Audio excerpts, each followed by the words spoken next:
Thank you.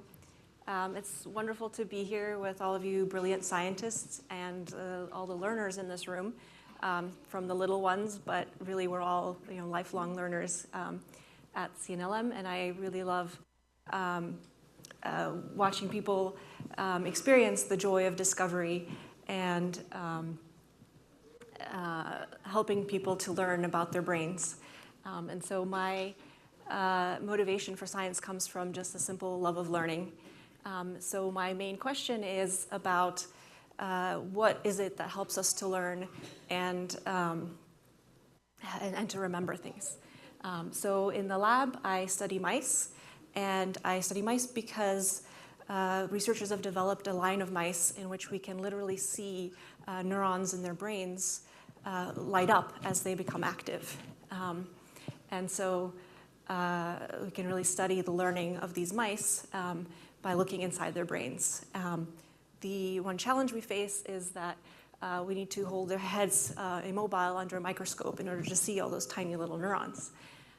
So we've developed a virtual reality treadmill, in which the mice can, with their heads immobile, they can still run and interact with the world that we've created around them on screens.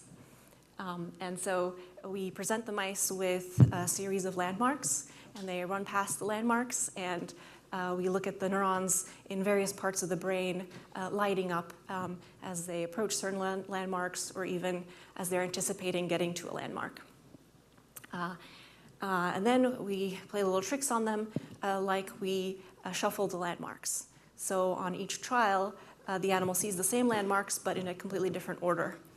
And in that case, we actually don't see the same kinds of brain activity in response to the landmarks. So notably in the hippocampus, which is the part of the brain that helps you create cognitive maps, or mental maps, we kind of see random activity that we can't really make sense of given the stimuli we're presenting. And other parts of the brain, so in the visual cortex, we do see responses to the landmarks, but in higher level cortices, we don't. And so what we're learning from this is that if you want to learn a bunch of different items, you might want to start practicing them by putting them into a sequence, and then that will help your hippocampus to naturally create a map of the things you want to learn in sequence, and then that'll help activate lots of different parts of the brain in response to those items, and it will really help to help you in that initial stage of learning.